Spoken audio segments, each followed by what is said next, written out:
Buenas tardes. Bueno, la clase de hoy tiene por objeto el desarrollo de la unidad 14, que habla justamente sobre las propiedades especiales.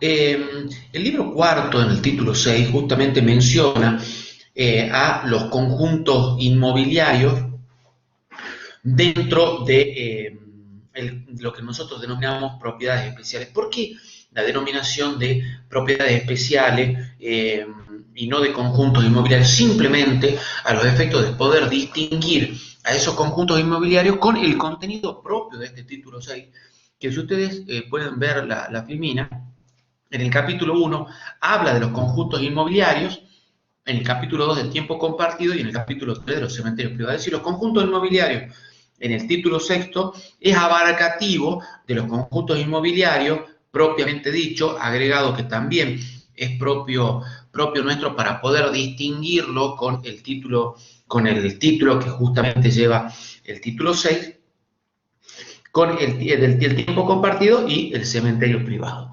Pero ¿qué son los conjuntos inmobiliarios en forma genérica, como lo dispone el título 6? Los conjuntos inmobiliarios no son otra que formas de ordenar el suelo llevada a cabo por particulares con licencia administrativa correspondiente para su desarrollo. De esta definición o de este concepto que nosotros damos de las propiedades o de los conjuntos inmobiliarios, en general, podemos advertir la importancia o la incidencia que tiene el derecho administrativo en este tipo de emprendimiento o en este tipo de desarrollo, que es común tanto a los conjuntos inmobiliarios propiamente dichos, a tiempo compartido, como al cementerio privado. Es decir, es necesaria justamente una licencia administrativa para llevar adelante el emprendimiento, el desarrollo en cuestión. Licencia administrativa que va a estar a cargo justamente de la jurisdicción o del Estado municipal en donde el emprendimiento o el desarrollo pretende llevarse adelante y a cuyas normativas, como ya lo veremos, deberá ajustarse. Pero entremos al tratamiento entonces del capítulo 1, que habla justamente de los conjuntos inmobiliarios propiamente dichos, como los hemos dado en llamar. Les repito, para diferenciarlo de el título general que lleva adelante nuestro Código Civil. ¿Qué son los conjuntos inmobiliarios propiamente dichos? Ya el artículo 2073 dispone justamente el concepto de lo que son los conjuntos inmobiliarios y dice: son conjuntos inmobiliarios los clubes de campo, barrios cerrados o privados, parques industriales, empresariales o náuticos o cualquier otro emprendimiento urbanístico, independientemente del destino de vivienda permanente o temporaria, laboral, comercial o empresarial que tenga, comprendiendo asimismo aquellos que contemplan usos mixtos con arreglo a lo dispuesto en las normativas administrativas locales. Es decir, que no solamente se denominan conjuntos inmobiliarios aquellos que tienen por objeto el desarrollo urbanístico de lugares que están destinados a la vivienda, sino también a aquellos emprendimientos industriales o desarrollos empresariales van a caer también dentro del esquema de conjuntos inmobiliarios. Y ya sea en uno o en otro caso, o que tenga una finalidad o un objeto mixto, es decir, combinado entre uno y otro caso, en ambos casos deben estar, conforme ya lo adelantábamos anteriormente, ajustados a las disposiciones de las normativas administrativas locales. ¿Cuál es el marco normativo que va a regular los conjuntos inmobiliarios propiamente dicho? Bueno, acá cabe hacer mención justamente al artículo 2075, que nos da el puntapié inicial para comenzar a desandar el camino con respecto a otros artículos que son consecutivos de este mismo. El marco legal, inicialmente, como repito, está dado por el 2075, que dice: todos los aspectos relativos a las zonas autorizadas, dimensiones, usos, cargas y demás elementos urbanísticos correspondientes a los conjuntos inmobiliarios se rigen por las normas administrativas aplicables en cada jurisdicción. Es decir, es lo que venimos reiterando ya desde el concepto genérico de conjuntos inmobiliarios, que lo focalizamos también al dar el concepto del conjunto inmobiliario propiamente dicho, y lo vuelve a reiterar el artículo 2075.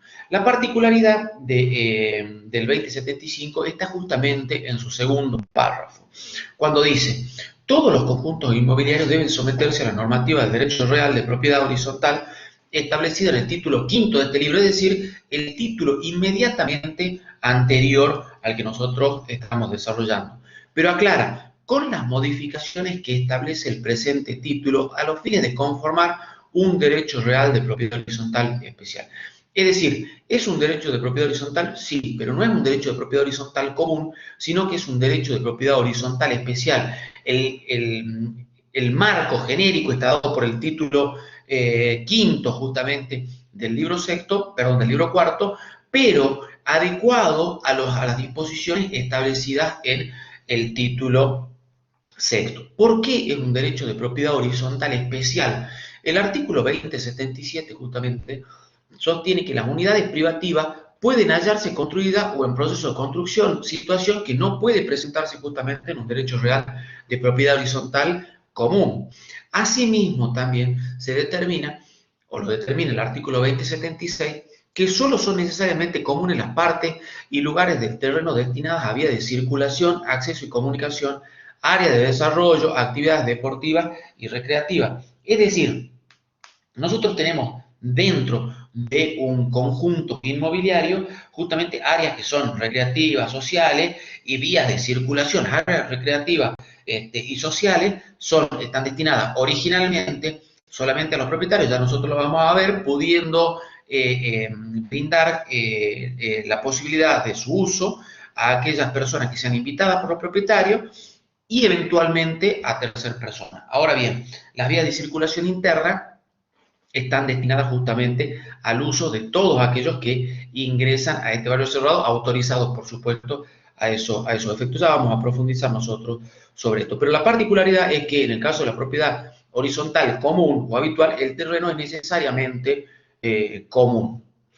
Y finalmente, para destacarlo, o para poner a destaque justamente de por qué hablamos de un derecho de propiedad horizontal especial, es porque el artículo 2085 admite la posibilidad de regular la transmisión de las unidades, de las distintas unidades, es decir, lo que se denomina derecho de admisión, y sobre lo cual nosotros volveremos al finalizar el tratamiento de los conjuntos inmobiliarios propiamente dicho. Finalmente, el artículo 2075 dice que los conjuntos inmobiliarios preexistentes que se hubiesen establecido como derechos personales o donde coexistan derechos reales y derechos personales se deben adecuar a las previsiones normativas que regulan este tipo de derecho real. La particularidad de esto es que a partir de la sanción del Código Civil y Comercial, siempre todos los desarrollos inmobiliarios que tengan las finalidades dispuestas en el artículo 2073 deben enmarcarse en las disposiciones del libro cuarto, título sexto, capítulo 1. Es decir, no hay otra posibilidad.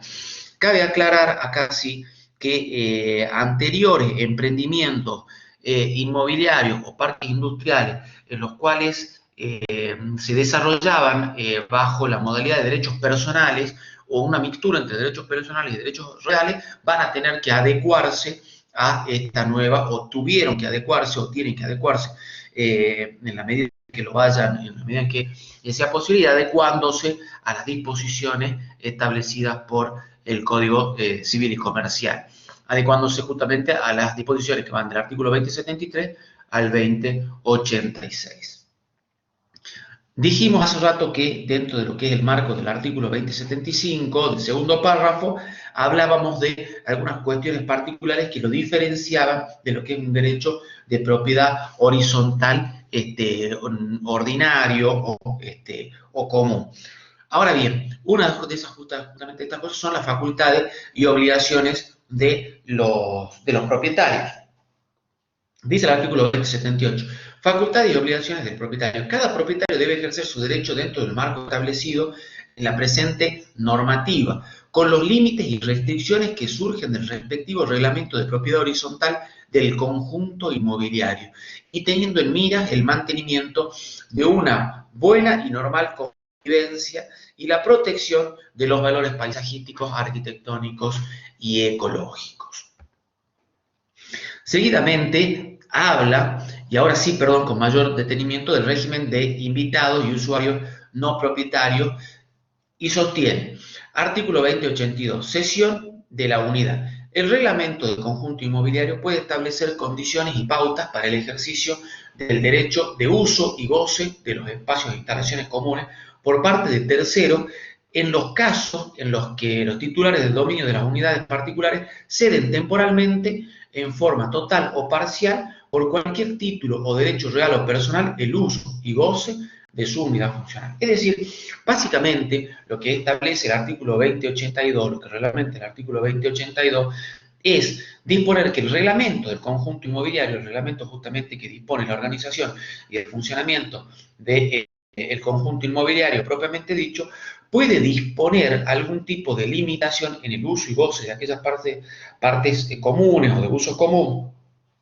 como puede ser el Zoom, los espacios de esparcimiento, como son las canchas de tenis, la piscina, no sé, las canchas de golf y demás y lugares, puede limitarlo en parte o totalmente a aquellas personas que no son propietarias del inmueble o del lugar privativo que están utilizando en virtud de que el propietario ha cedido ese derecho, por ejemplo, de uso de esa cosa, ya sea por un derecho real o un derecho personal. Por ejemplo, ha llevado adelante una locación del inmueble, un comodato del inmueble, o en virtud de un derecho personal, o bien en virtud de un derecho real, otorgando, por ejemplo, la habitación o el derecho de habitación sobre ese inmueble.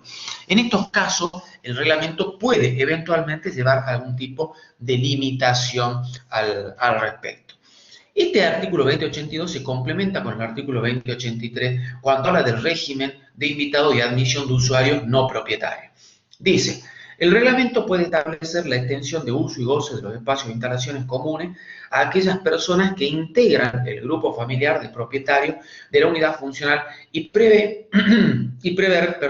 un régimen de invitados y admisión de usuarios no propietarios de dichos bienes, con las características y bajo las condiciones que a tal efecto dicte el consorcio de propietarios. El uso de los bienes comunes del complejo por terceras personas puede ser pleno, parcial o limitado, temporario o permanente. Es siempre personal y no susceptible de cesión ni transmisión total o parcial, permanente o transitoria por actos entre vivo ni mortis causa. Los no propietarios quedan obligados al pago de contribuciones y aranceles que a tal efecto determina la normativa interna del conjunto inmobiliario. Es decir, que el conjunto del artículo 2082 y en particular el artículo 2083 determina justamente cómo se va a dar el uso de esos espacios que tiene de uso común, es decir, de esparcimiento y demás que tienen los barrios cerrados, los country, para el uso común de sus propietarios. ¿Puede establecer una limitación? Sí, puede establecer una limitación para aquellas personas que sean invitadas por los propietarios, es decir, que no sean propietarios, o inclusive limitar o no el uso para aquellas personas que ni siquiera son propietarios. Claro que este tipo de usos para aquellos que no son propietarios van a quedar sometidas al pago eventualmente de aranceles diferenciados con respecto a aquellas personas que forman parte o que son propietarios de inmuebles o parcelas dentro de los conjuntos inmobiliarios propiamente dichos. Pueden aceptarlo y de hecho es posible que se da de hecho, esta posibilidad porque ayudan a solventar los gastos propios que en muchos casos son muy elevados en estos conjuntos inmobiliarios propiamente dichos. Veamos la posibilidad, por ejemplo, del uso de un Zoom o de un salón de una persona que no es propietaria. Generalmente, o se establecen por general, aranceles diferenciados para este tipo de personas, pero se les permite. Pensemos en la posibilidad de un campeonato de golf en las canchas de uso común que tiene justamente el desarrollo o el emprendimiento inmobiliario, o el conjunto inmobiliario propiamente dicho. Se puede establecer pagando o abonando los aranceles diferenciados que en su caso así disponga el reglamento. Ahora, otorgado esos permisos, y como bien lo dispone el artículo 2083, infine, no pueden ser transmitidos total ni parcialmente. Ni por un acto entrevido, ni por un acto entrevido, perdón, ni mortis causa. Vale la aclaración. Ahora, limitaciones y restricciones reglamentarias.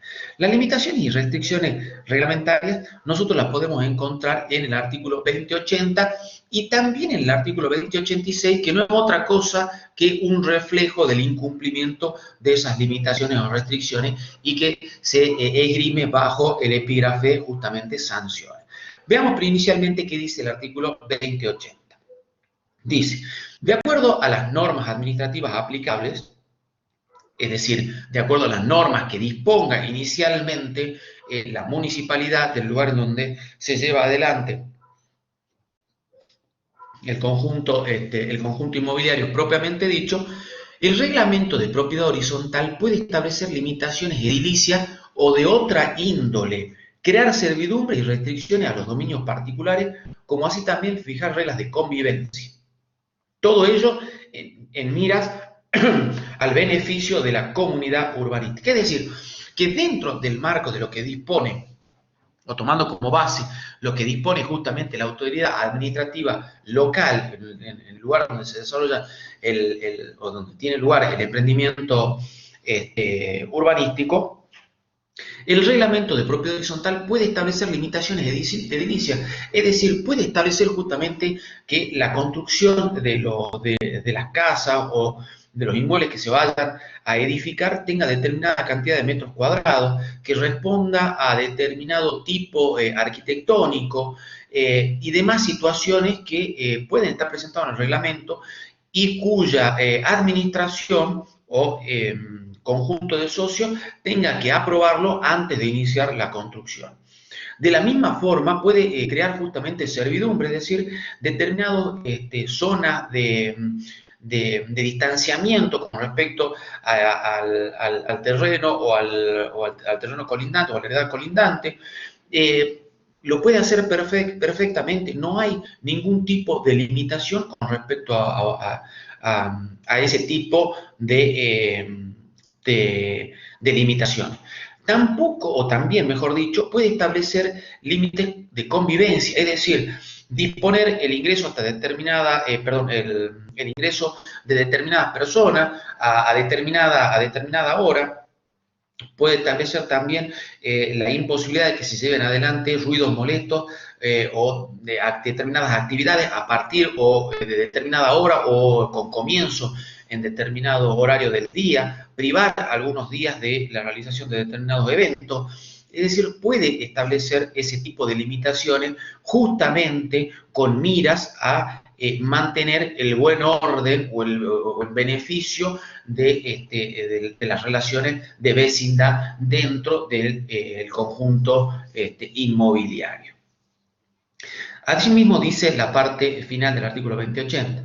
Dicho reglamento se considera parte integrante de los títulos de propiedad que se otorgan sobre las comunidades funcionales que componen el conjunto inmobiliario y se presume conocido por todo propietario sin admitir prueba en contrario. Es que efectivamente el reglamento que se dispone para el funcionamiento del conjunto inmobiliario propiamente dicho forma parte de la cédula parcelaria, se inscribe conjuntamente con el emprendimiento y si bien es cierto que los registros inmobiliarios son provinciales, es decir, no hay un registro, una dirección de propiedad inmueble que sea común a todas las provincias, porque estas son administradas y reglamentadas por cada una de las jurisdicciones provinciales, con lo cual puede existir una diferencia eventual entre una y otra, sí, en este caso por disposición del Código Civil y Comercial, situación de que ya se venía respetando. Todos los reglamentos forman parte de la cédula parcelaria, es decir, que conjuntamente con la cédula parcelaria se otorga una copia del reglamento justamente que rige en ese conjunto inmobiliario. Y por eso aquel que adquiere este tipo de inmueble no puede desconocer la existencia de este reglamento. Por ejemplo, no puede desconocer que tiene que construir, o en el momento de construir, tiene que construir una casa de una sola planta o de determinada cantidad de metros cuadrados como mínimo. Finalmente, sanciones y poder disciplinario, le adelantaba que está dispuesto en el artículo 2086, y dice así: ante conductas graves o reiteradas de los titulares de las unidades funcionales violatorias del reglamento de propiedad horizontal, el consorcio de propietarios puede aplicar sanciones previstas en ese instrumento. Es decir, que el reglamento de propiedad horizontal, o el reglamento que rige en ese conjunto inmobiliario, puede disponer distintos tipos de sanciones. Es decir, llamado de atención, apercibimiento, suspensión, por ejemplo, del uso de las instalaciones por determinado tiempo, o de las áreas deportivas y sociales, multas inclusive, pero se discute si es posible la sanción de expulsión. Es decir, está discutida si el reglamento puede disponer, ante la gravedad de las infracciones reglamentarias, la expulsión de esa persona o no. En principio, y siendo discutido, tomamos partida porque la expulsión, en principio, no sería aceptable. Ahora bien, gastos y contribuciones. Bueno, los gastos y contribuciones dispuestas en el artículo 2081 son lo que comúnmente nosotros, o en el régimen también de propiedad horizontal, denominamos expensas. Dice: los propietarios están obligados a pagar las expensas, gastos y erogaciones comunes para el correcto mantenimiento y funcionamiento del conjunto inmobiliario en la proporción que a tal efecto establece el reglamento de propiedad horizontal. Dicho reglamento puede determinar otras contribuciones distintas a las expensas legalmente establecidas en caso de utilización de ventajas, servicios e instalaciones comunes por familiares, invitados o titulares. Bueno, nosotros bien sabemos que estas expensas o estas contribuciones o gastos no son otras cosas que las destinadas a las erogaciones de mantenimiento, administración, conservación de la cosa o de las cosas que se tienen en común, por ejemplo, las que se generan por la realización de obras nuevas que han sido previstas para ese año, o que han sido previstas en el reglamento, o en conjunto para el desarrollo de ese año, o de los 2 años o 3 años, de acuerdo a lo que disponga la administración.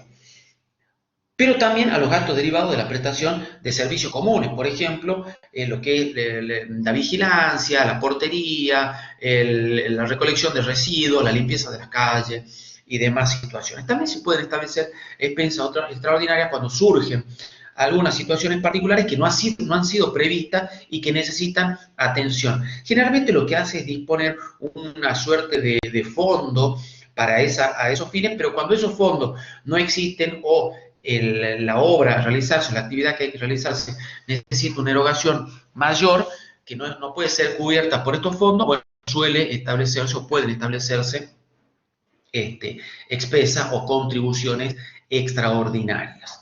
Dice la parte final: dicho reglamento, y a esto nosotros ya hicimos mención anteriormente, dicho reglamento puede determinar otras contribuciones distintas a las expensas legalmente establecidas o las ordinarias, en caso de utilización de ventajas, servicios e instalaciones comunes por familiares e invitados de los titulares. Es decir, que efectivamente se puede establecer un gasto o una contribución adicional para estos casos. Es importante también destacar, conjuntamente con los gastos y contribuciones, pero también con lo que nosotros veníamos diciendo, que ninguna persona está obligada a ingresar a este tipo de conjuntos inmobiliarios o a este tipo de emprendimiento, pero una vez que lo hace, y conforme lo que nosotros veníamos sosteniendo anteriormente, es decir, el hecho de que los reglamentos se conocidos justamente por todos, una vez que la persona ingresa a este tipo de desarrollo, o a este tipo de barrio cerrado, de conjunto inmobiliario propiamente dicho, para darle un término genérico en este aspecto, no puede dejar de someterse a las normas dispuestas a estos efectos. Y es importante, en particular, no solamente cumplir con el reglamento, sino en particular los gastos y contribuciones, porque el hecho de que dejen de abonarse o dejen de pagarse las contribuciones pone en riesgo justamente el funcionamiento y la administración normal de este tipo de emprendimientos.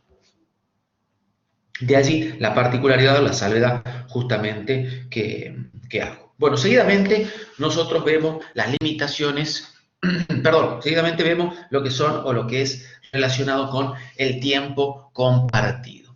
¿A qué nos referimos con derechos compartidos? Fíjense en de que el tiempo compartido, como nosotros ya lo adelantáramos inicialmente, está contenido dentro de este título en el capítulo 2. El capítulo 1, destinado justamente a los conjuntos inmobiliarios propiamente dicho, el tiempo compartido en el segundo, y los sepulcros, mal llamados en realidad sepulcros, a los cementerios privados en el capítulo 3. Bueno, esto primeramente el tiempo compartido es un derecho real autónomo. Si ustedes dan lectura al artículo 1887, el inciso lo menciona, el inciso lo menciona, y bueno, ahí vuelvo a reiterar por un error simplemente de sintaxis el artículo 1887. ¿Qué es el tiempo compartido? El artículo 2087 menciona o nos da un concepto justamente de tiempo compartido. Dice, se considera que existe tiempo compartido si uno o más bienes, no hace la aclaración acá de qué tipo de bienes, están afectados a su uso periódico y por turnos para alojamiento, hospedaje, comercio, turismo, industria u otros fines y para brindar las prestaciones compatibles con su destino. Fíjense de que si bien el artículo 2087 no nos habla de qué tipo de bienes, el artículo 2088 sí lo va a hacer. Ahora, ¿qué tipo? Si bien habla genéricamente de los bienes, dice que habrá tiempo compartido justamente cuando esos bienes están afectados ¿a qué? A un uso periódico y por turnos. Esa es la particularidad justamente que tiene el tiempo compartido dentro de este esquema. Y el 2088 dice, con independencia de la naturaleza y de los derechos, con independencia de la naturaleza y de los derechos que se constituyen o transmiten y del régimen legal al que los bienes se encuentran sometidos, el tiempo compartido se integra con bienes inmuebles y muebles. Es decir, que acá sí ya nos hace la distinción de que se integra tanto con bienes inmuebles, pero también con bienes muebles. En tanto, la naturaleza de esto sea compatible con los fines mencionados. Es decir, la naturaleza permita el uso periódico y por turno de ese tipo, lógicamente, de bienes. Vamos entonces ahora, no sé por qué. Ahí lo pasó, afectación. Bien, el artículo 2089 comenta, la Constitución, o describe, perdón, la Constitución de tiempo compartido requiere la afectación de uno o más objetos a la finalidad del aprovechamiento periódico y por turno, la que, en caso de tratarse de inmuebles, debe formalizarse por escritura pública, que debe contener los requisitos establecidos en la normativa especial. Es decir, que la afectación, si se trata de bienes inmuebles, debe realizarse siempre por escritura pública. En cambio, si se trata de bienes muebles, nada dice. Dice, debe formalizarse por escritura pública cuando se trata de bienes inmuebles, que debe contener los requisitos establecidos en la normativa especial. Ahora, ¿qué ocurre cuando se trata de bienes muebles o cuando se trata de bienes muebles registrables? Yo les puse acá que esta afectación resulta siempre necesaria, aunque no involucre bienes inmuebles y se organice como derecho real o como derecho personal. Esto como primera medida, es decir, la afectación del bien debe realizarse entonces como por escritura pública. Si bien se sostiene que en caso de tratarse de un inmueble debe realizarse la afectación mediante escritura pública, les reitero, nada dice sobre los bienes muebles. Entonces la pregunta acá es, ¿y las cosas muebles registrables? ¿Qué pasa con las cosas muebles que son registrables? O las cosas muebles que no lo son. Bueno, en ese caso ya creo que lo tendríamos un poquito más claro. Pero las cosas muebles registrables, ¿la afectación debe realizarse por escritura pública? Bueno, en principio el Código Civil y Comercial no nos dice nada de esto. Sí debemos aclarar, o mejor dicho, debemos recordar que existen cosas muebles registrables, como son las aeronaves, por ejemplo, que sí se transmiten por escritura pública. Pero las cosas muebles registrables, como puede ser un automotor, en este caso nosotros no tenemos la obligación de afectarlo justamente por escritura pública. El código nada dice con respecto a esto. Lo ideal, es decir, ¿se puede hacer? Sí, se puede hacer perfectamente, aunque no sería obligatorio. Si se trata de bienes muebles comunes o simples, siempre que su valor no sea excesivo, alcanza, o la recomendación es que se haga, lógicamente, por instrumento privado, pero al menos con las firmas certificadas, lo cual daría, lógicamente, mayor protección jurídica. Ahora, la inscripción de la afectación debe llevarse en un doble registro, en el registro de la propiedad, sobre el cual nosotros ya hablamos, y de competencia y jurisdicción provincial, y en el registro de prestadores y establecimientos afectados al sistema de tiempo compartido. Es decir, que la afectación o la inscripción de la afectación se lleva a cabo doblemente, no solamente en el registro de propiedad, sino también en el registro creado a los efectos de prestadores de establecimiento afectados al sistema de tiempo compartido. Eso lo establece justamente el artículo 2092 del Código Civil y Comercial.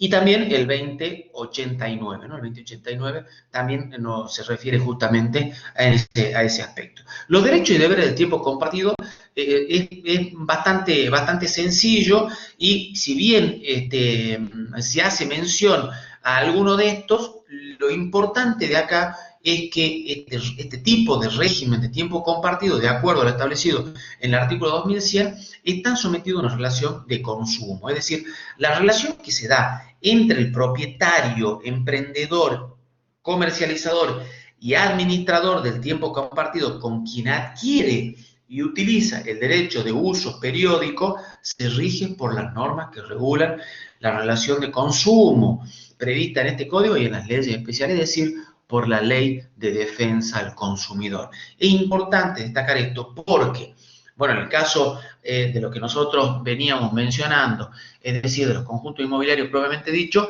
esa situación no se presenta, pero sí se presenta en el tiempo compartido y se presenta también en el caso de los cementerios privados. ¿Qué es lo que nosotros vemos a continuación? El cementerio privado, al igual que ocurre con el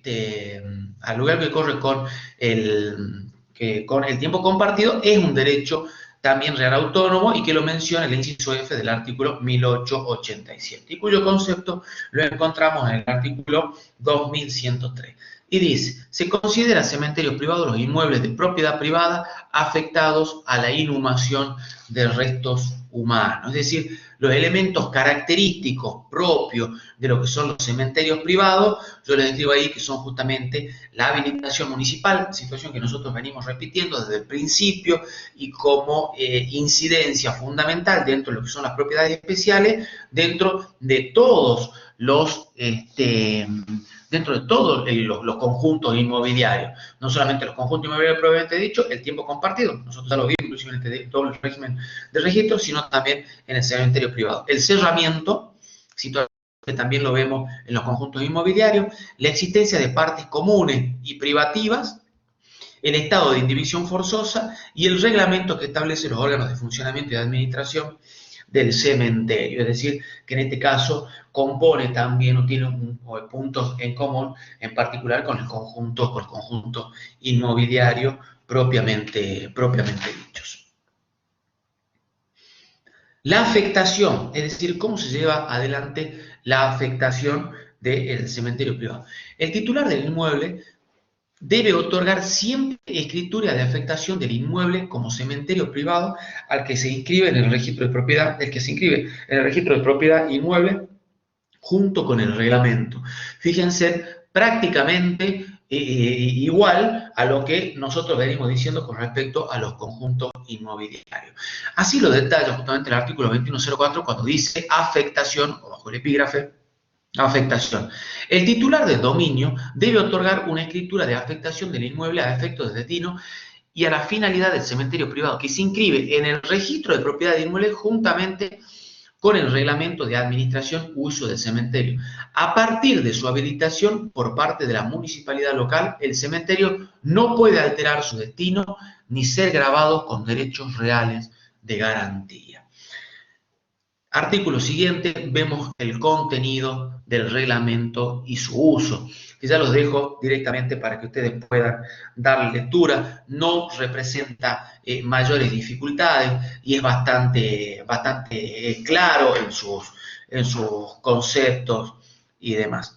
Y ahí también lo que refiere a los derechos de los titulares de sepultura y demás, también el código es bastante conciso y bastante claro en este aspecto, con lo cual entiendo que no amerita profundizar sobre estos aspectos.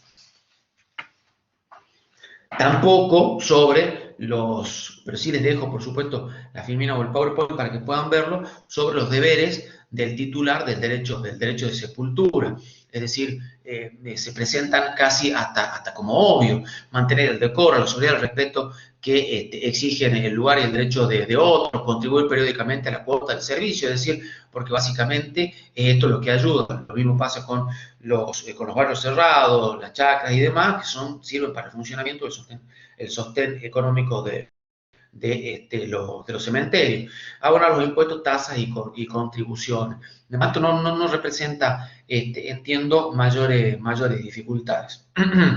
Sí, acaba de hacer una aclaración con respecto no con respecto al artículo 2109, que es el primero que nosotros tenemos ahí, sí del 2110, porque dice que inembargabilidad. El artículo 2110 dice: las parcelas exclusivas destinadas a la sepultura son inembargables, es decir, son inembargables, excepto por que en estos casos sí le va a caer, lógicamente, una medida cautelar en el caso de que eventualmente no pague, pero dice: los créditos provenientes del saldo de precio de compra y de construcción de sepulcro. Y acá yo le hago la aclaración: se debe agregar las excepciones del artículo 744, inciso C, referida a la reparación de los sepulcros ya construidos. Y también una excepción justamente es la dispuesta en el inciso B, que dice: las expensas, tasas, impuestos y contribuciones correspondientes a aquella. Y nuevamente, como yo ya les adelantara, la relación que se da entre el emprendedor o quien desarrolla este tipo de emprendimiento con aquel que adquiere una parcela es una relación de consumo. Por eso el artículo 2111 dice: la relación entre el propietario y el administrador del cementerio privado con los titulares de las parcelas se rige por las normas que regulan la relación de consumo prevista en este código y en las leyes especiales. Prácticamente una redacción, yo les diría, casi literal a la que nosotros veíamos relacionada con el tiempo compartido en el artículo 2100. Así que bueno, espero haber sido claro con respecto a esto. Yo les voy a dejar de todas formas el PowerPoint en la plataforma para que ustedes puedan utilizarlo. Y también quedo abierto a preguntas que puedan llevarse adelante en el foro en relación a a estos temas que nosotros vimos en el día de hoy, es decir, relacionados con las propiedades especiales o conjuntos inmobiliarios, términos tomados genéricamente. Así que bueno, nos encontramos entonces en el próximo encuentro. Que sigan bien, hasta luego.